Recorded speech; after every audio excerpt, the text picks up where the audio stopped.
Mon Dieu, que le harcèlement est douloureux. Et je l'ai vécu.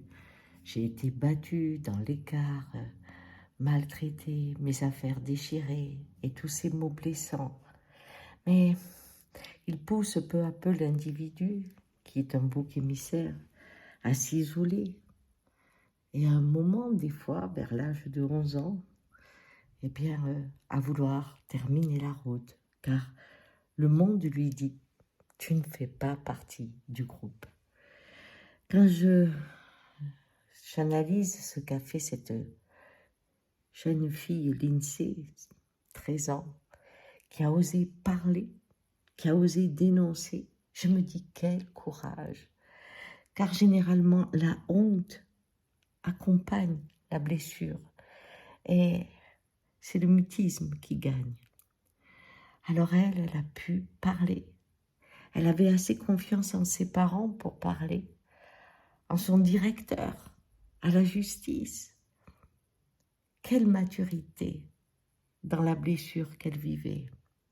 Et aller au bout en se suicidant, c'est aussi dire « je ne veux pas de ce monde ». Ce monde ne veut pas de moi, mais moi aujourd'hui, je ne veux pas de lui.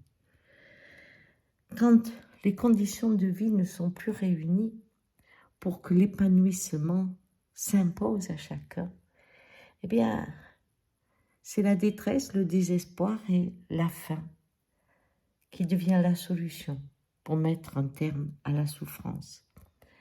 10% des enfants aujourd'hui sont harcelés et en plus, il y a un taux de suicide qu'on n'a jamais vu. Pourquoi? Parce que le harcèlement était violent, mais on avait des espaces tranquilles. Si j'étais dans la rue, dans mes grands-parents, si j'allais en forêt, j'étais plus harcelée.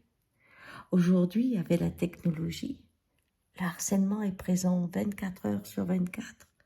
Et on peut créer des images humiliantes qui sont fausses. On peut détruire quelqu'un avec de la technologie.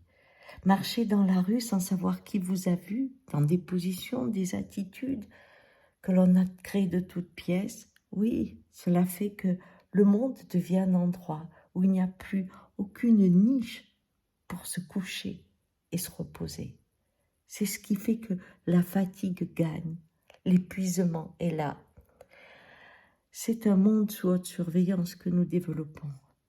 Et je pense qu'aujourd'hui, on est comme des apprentis sorciers. La technologie est là, on exprime des comportements anciens, archaïques, mais elle fait quelque chose d'énorme. C'est-à-dire qu'elle amplifie l'action.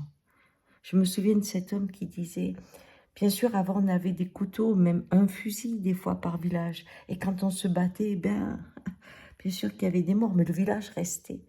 Le jour où on a eu des mitraillettes, il y a des villages qui ont disparu. Le comportement était resté le même, mais la technologie faisait que l'ampleur détruisait tout. Cela nous pose une vraie question. Ne soyons pas des apprentis sorciers.